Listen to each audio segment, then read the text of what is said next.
생생하게 상생하며 YTN 라디오 생생경제. 안녕하세요. YTN 라디오 생생경제 김혜민입니다. 코로나19 확진자 수와 사망자 수 하락 소식만 듣고 싶은데 오늘도 국내 주가, 뉴욕 증시, 국제 유가 모두 폭락했습니다. 도저히 일어날 것 같지 않은 일이 일어나는 것, 블랙스완이라고 하죠. 블랙스완은 과거 경험으로는 존재 가능성이 희박하지만 발생했다면 그 충격이 극심하고 예견하기 힘들어 결국 사후의 상황을 해석할 수밖에 없는 상황을 말합니다. 물론 지금 우리가 겪는 이 일은 예상하지도 못했고 매일매일 놀라운 일들만 펼쳐지고 있죠. 하지만 우리는 메르스도 사스도 겪었고요. IMF도 겪은 민족 아니겠어요? 바둑에서 한 번 두고 난 바둑의 판국을 비평하기 위해 두었던 대로 다시 처음부터 놓아보는 것을 복기라고 하잖아요. 과거에 어려웠던 시간들을 복기해 대응책을 세워나간다면 어쩌면 지금 이 상황은 아직 블랙스완이 아닐지도 모릅니다. 2020년 3월 19일 YTN 라디오 생생경제 지금 시작합니다.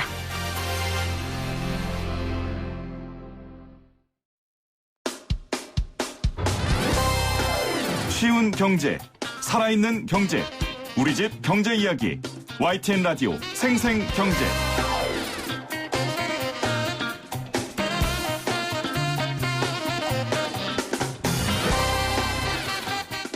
오늘 가장 뜨거운 경제 뉴스를 제일 생생하게 전해드리는 시간입니다. 오늘 국제유가가 24% 폭락하면서 18년 만에 최저를 기록했습니다. 국제유가 하락한다고 내가 내는 기름값이 확 떨어지는 것도 아니고요. 글로벌 경제에 큰 충격을 주기 때문에 정말 걱정입니다. 이컨슈어 이서해 연구실장과 이야기 나눠보도록 할게요. 안녕하세요, 실장님. 네, 안녕하세요. 국제유가가 18년 만에 최저를 기록했어요. 먼저 가격을 좀 정리해 볼까요? 네, 우리가 보통 국제유가를 볼 때 많이 보는 세계 3대 원유 가격이 일제히 다 하락을 했어요. 네. 그래서 그중에서 서부 텍사스산 원유가 가장 많이 하락을 해왔는데요. 현지 시간 18일 서부 텍사스산 원유는 전날보다 배럴당 24.4%, 즉 6.58달러 하락한 20.37달러의 장을 마감해서 2002년 2월 이후 약 18년 만에 최저 수준까지 내려갔고요. 브렌트유는 13.4% 하락한 24.88달러, 그리고 우리나라에 가장 영향을 주는 두바이유는 8.33%인 2.57달러를 하락한 28.26달러에 마감하였습니다. 네, 텍사스산 브렌트유, 두바이유 모두 지금 폭락을 한 상황이에요. 네. 역대 세 번째 최악의 날이라고 하던데 그럼 첫 번째, 두 번째 최악의 날은 언제였습니까? 네, 이게 정확하게 저도 그 날이 며칠이다까지는 잘 모르겠지만 이벤트가 있었죠. 네, 1991년 1월 걸프전 당시 미국이 쿠웨이트에서 이라크군을 폭격하면서 공급이 줄어들 것이라는 우려에 가장 가파르게 유가 하락이 있었고요. 그리고 2008년 금융위기 당시에도 또 한 번 가파른 유가 하락이 있었습니다. 네. 네. 자, 그러면 걸프전 금융위기 때와 맞먹는 지금 어려움이 코로나19란 말이에요. 그렇죠. 오늘 유가가 급락한 것도 코로나19 때문이겠죠? 네, 지금 현재 원인은 두 가지로 볼 수 있겠는데요. 말씀하신 대로 코로나19 사태가 글로벌 경제에 충격을 주면서 원유 수요 감소로 이루어지고 있는데요. 사우디아라비아와 러시아가 감산 합의를 실패하면서 가격을 인하하고 공급은 더 늘리겠다고 하면서 코로나 사태 일구에 더해서 유가 하락의 원인이 되고 있습니다. 사실 과거에도 사우디가 원유 시장의 경쟁자들을 다 몰아낼 목적으로 가격 전쟁을 벌일 때마다 국제 유가가 큰 낙폭을 보였었는데요. 사우디가 미국이 원유 생산을 재개하는 시점에 맞춰서 증산을 막 감행했던 1985년 말에도 WTI 가격이 무려 66%까지 하락했었고요. 네. 또 1990년대 말에도 또 사우디가 베네수엘라랑 유가 전쟁을 벌였을 때도 마찬가지였고요. 또 2015년 기억하실 거예요. 2015년 말부터 2016년에도 미국의 셰일 오일의 진입을 막기 위해서 가격을 인하하면서 네. 이때도 가격 전쟁이 일어나기도 했는데 이번에는 이제 그때와 좀 다른 것은 코로나가 코로나19 사태랑 그다음 공급 과잉 또는 뭐 수요 감소가 같이 일어나는 것이라 이전과 좀 다른 양상을 보이고 네. 있습니다. 그러니까 두 가지 대외적 이유 하나, 대내적 이유 하나네요. 대외적은 코로나19로 인해 글로벌 경제가 어려움을 겪으면서 네. 원유 수요 자체가 감소했고 대내적으로는 본인들끼리 싸우느라 그쵸. 이 기름값 때문에. 근데 그 후자의 일은 늘 있었던 거고요. 네네. 오늘 이렇게 폭락을 한 이유는 그럼 결정적인 건 전자입니까? 이유는? 그래서 지금으로 봤을 때는 뭐 사우디 감산 실패가 저는 조금 더 큰 오히려 더 이유가 크다. 아닌가라고 생각을 해요. 지금 네네. 현재 코로나19로 인한 수요 감소도 물론 굉장히 중요한데요. 최근 각국 정부가 확장 재정 정책이랑 유례없는 대규모 경기 부양책을 나오고 있기 때문에 만약 코로나19가 좀 회복을 한다라고 하면 좀 이 경기도 회복할 수 있을 텐데 현재 같은 상황에서 공급 확대를 하면서 가격을 굉장히 낮게 유지해야겠다고 하는 것은 장기적으로 공급 초과가 될 것으로 기대를 하기 때문에 유가 네. 폭락을 더 크게 작용한다고 보여집니다. 하지만 말씀하신 대로 코로나19 여파가 생각보다 훨씬 길어진다고 하면 감산 합의를 한다고 해도 또 이것이 더 영향을 줄 수도 있겠죠. 네. 그러니까 글로벌 경제 위기가 얼마나 회복되느냐에 따라 국제유가도 회복이 되겠지만 네.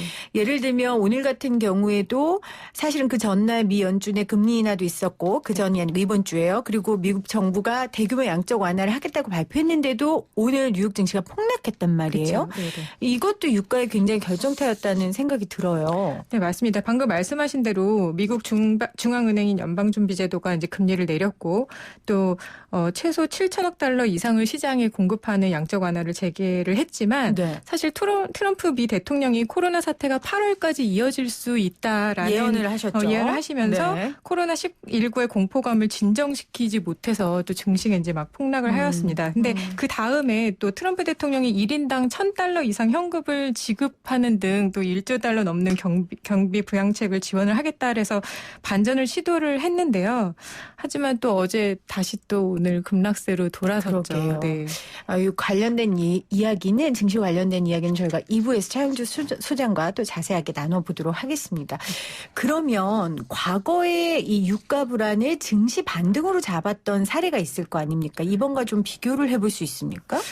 2008년 당시에는 이제 금융위기 때문에 유가가 사실 폭락을 했었는데 당시에는 금리 인하랑 양적 완화를 통해서 유가 불안을 좀 해소를 하였던 적이 있긴 하거든요. 그땐 그게 됐고. 네, 하지만 이번에는 사실 금융위기뿐만 아니라 사실 실물위기도 같이 온 것이기 때문에 이번엔 그때와 좀 다른 양상으로 좀 퍼지고 있는 것 같습니다. 모든 전문가들이 동일한 분석을 하시네요. 네. 그 금융위기 때와 지금은 전혀 다른 양상이기 때문에 그때의 경우로 비교해 볼 수는 없다. 제가 오늘 오프닝에 그래도 과거에 그런 경험이 있으니까 우리 이겨낼 수 있다고 했는데 우리 전문가분들은 그렇게 얘기를 해 주시네요. 그러면 그래도 뉴욕 증시가 회복하면 유가도 같이 회복할 수 있지 않을까요? 네, 사실 국제유가는 굉장히 오랫동안 뉴욕 증시랑 동조 현상을 좀 보여왔는데요. 네. 경기가 좋아지면 아무래도 석유 수요가 증가를 그렇겠죠. 할 것이라는 기대 때문에 그랬고요. 경기 침체에는 또 유가랑 주가가 상관관계가 굉장히 약해지지만 회복기에는 동조 현상이 훨씬 더 강해지는 양상을 보여왔습니다. 근데 현재로서는 좀 이 악화한 투자 심리가 쉽게 회복될 것 같지 않아 보이고요. 또 이제 아까 말했던 것처럼 공급 측면에 사우디와 러시아의 감산 문제도 좀 해결해야 되기 때문에 요거가 같이 해소되면 유가가 회복할 것으로 보입니다. 그러면 코로나19는 어찌됐건 올해까지는 계속 갈 거란 말이에요. 그렇죠. 그 종식되더라도 여파도 그렇고요. 네. 감산 문제가 해결이 되면 떨어지는 건 좀 막을 수 있을 거다라고 하셨어요. 네. 그래도 그 이야기는 반대로 해결하지 못하면 계속 떨어진다는 건데 지금 유가가 20달러 될 수도 있다라는 얘기까지 네네, 나오고 맞습니다. 있어요. 언제까지 얼마나 더 떨어질 것으로 예상하세요? 네, 에너지경제연구원이 15일 그 국제유가 동향 및 전망 보고서를 냈는데요. 네. 여기서는 이제 올해 1년 평균 가격을 배럴당 33.66달러 정도로 이제 전망을 했었어요. 이거는 작년에 한 반 정도 되는 수준이거든요. 네. 그래서 지금 우리가 얘기한 대로 코로나19 사태가 좀 진정이 되면 이제 3분기부터 원유 수요가 좀 회복될 가능성이 있어서요. 그때부터는 좀 원유 수요가 증가를 하게 되면 조금 지금보다는 반등을 해서 약 한 27달러, 4분기엔 한 30달러 정도까지 가면 아까 말한 그런 1년 평균 정도가 될 것이라고 좀 예상을 하고 있습니다. 네. 오늘 국제 유가가 굉장히 폭락했습니다. 그래서 우리 이서혜 연구실장과 함께 인터뷰 나누고 있는데요. 원인은 두 가지입니다. 첫째는 코로나19로 인해서 글로벌 경기가 악화되면서 수요 자체가 줄었고요. 또 하나는 그 감산에 실패하면서 공급에 문제가 생겨서 네, 이렇게 지금 어려움을 겪고 있습니다. 자, 보통 이렇게 국제 유가가 떨어지면 산유국이나 세계에서 취하는 조치들이 있잖아요. 네. 그럼 지금은 이야기가 좀 나오고 있습니까? 사실 이제 이전에는 오펙이 국제 유가에 영향을 굉장히 좀 크게 줬던 데 비해서 최근에는 이제 오펙의 세계 석유시장 점유율이 한 30% 수준까지 떨어졌는데요. 네. 그래서 사실은 이제 오펙이 지금 옛날보다 큰 이렇게 영향력을 행사하지 못하고 그렇네요. 있기 때문에 비회원국, 러시아 같은 비회원국을 설득해서 오펙 플러스라는 형태로 이제 영향력을 유지를 하고 있어요. 근데 이제 과거처럼 단합된 모습을 보여주지 못하고 있고요. 또 이제 얼마 전에 러시아가 또 감산에 동의하지 않겠다고 하는 것처럼 지금 현재 단합된 모습을 보이지 못하고 있지만 그럼에도 불구하고 추가적인 감산을 협상의 여지가 좀 남아 있습니다. 아무래도 이제 러시아가 감산을 거부한 이유는 미국의 셰일 업체를 좀 겨냥한 것인데요. 네. 국제 유가가 러시아의 손익 분기점인 배럴당 25달러 아래로 계속 내려간다면 러시아가 그럼에도 불구하고 원유 생산을 좀 계속 늘리진 못할 것으로 보이고요. 사우디 또한 저유가에 대한 부담도 좀 과거보다 높거든요. 그 네. 이유는 그 사우디 왕세자가 추진 중인 사우디 비전 2030을 실현을 하기 위해서는 좀 재정이 좀 늘어나야 그렇겠죠. 되고요. 그래서 또 이제 사우디가 아람코에 추가 상장을 좀 계획을 하고 있기 때문에 이런 시점에서 국제 유가가 아주 오랫동안 낮게 유지되는 것을 원하지 않을 가능성이 좀 크기 때문에 여지가 좀 남아 있을 것으로 보입니다. 사실 코로나19의 어려움이 뭐 한 국가에만 해당되는 게 아니고 전 세계적으로 지금 여파가 있기 때문에 러시아가 계속 목리를 부릴 수는 없을 거예요. 네. 뭐 사우디나 아랍에미리트도 그렇고요. 미국 역시 이 사태를 그냥 보고 있지는 않을 것 같습니다. 2주 내에 전략 비축유 구매를 개시할 수도 있다 이렇게 발표를 했는데 미국의 전략 비축유 구매가 시장에는 얼마나 영향을 줄까요? 네, 미국 트럼프 대통령이 지난 13일에 국가 비상사태를 선포하면서 미국 전략 비축유를 매입하겠다라고 했어요. 네. 그래서 이런 발표로 이날 국제 유가가 잠시 4~5% 반등을 하였는데요. 결국 그럼에도 불구하고 수요 급감으로 인한 불확실성으로 어제 다시 폭락을 했거든요. 네. 그래서 미국 에너지부 관계자에 따르면 비축 원유 구매를 2주 이내로 개시할 것으로 보이고 약 77만 배럴을 추가로 구매를 할 것이라고 했는데요. 사실 이 내용에서는 구입 자금에 대한 조달 계획이 좀 충분히 들어있지 않고요. 의회의 승인 또한 쉽지 않은 데다가 현재 미국의 전략 비축유가 상당 부분 좀 확보가 돼서 추가로 네. 엄청나게 많은 양을 구입하기가 어렵다는 것이 좀 어렵군요. 중론입니다.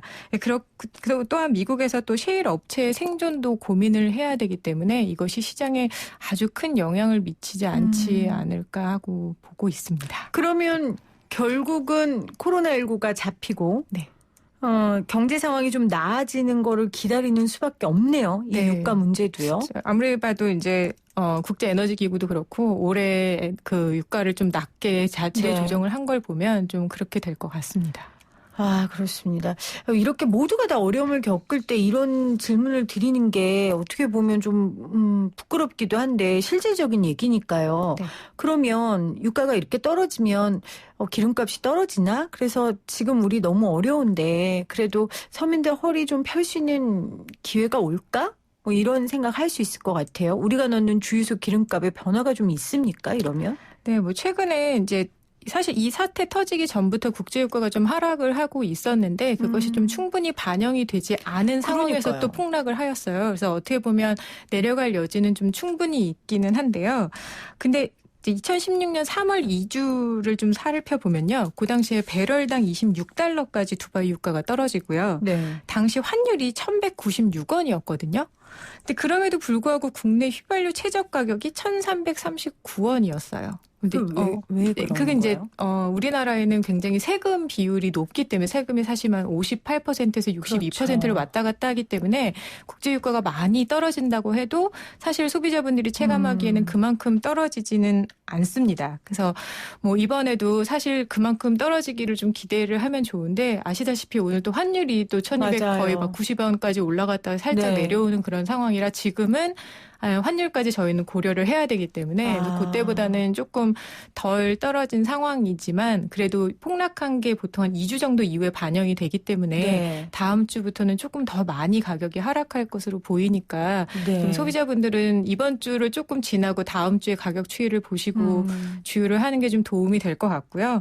그런데 이제 이런 시기에도 가격을 인하를 안 하는 주유소들이 있어요. 그래서 꼭 확인을 하시고 가격을 그리고 가서 주유를 하시고 그런 주유소들은 좀 다들 어려운 시기에 물론 이제 그 주유소 사장님도 그분들도 어렵지만 예, 다 어려운 시기에는 좀 같이 가격을 인하해서 소비자분들의 부담을 좀 줄여주시는 걸 좀 부탁을 드리겠습니다. 그러니까 국제 유가가 내려도 소비자들이 실감을 하려면 체감을 하려면 한 2주 정도의 시간이 걸리고 많이 내려도 그만큼 체감할 수 없는 이유가 세금, 아까 말씀하신 세금, 그리고 또 하나는 주유소 사장님들이 이제 그쵸. 내리시지 않으면 네네. 그리고 기름을 갖고 있으면 그건 그냥 처음 가격으로 팔 수 있는 거죠. 네네. 그렇기 때문에 비축유, 네, 아까 그쵸. 미국이 갖고 네, 있는 미국이. 비축유처럼 네. 주유소 사장님들의 비축유 때문에 소비자들이 체감하기까지는 조금 시간이 걸린다라는 얘기를 해주셨어요.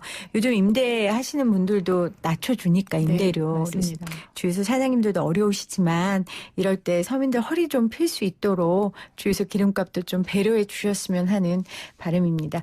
자, 오늘 내려앉은 국제 유가 관련된 이야기 이서혜 연구실장과 함께 이야기 나눴습니다. 실장님 고맙습니다. 네, 감사합니다.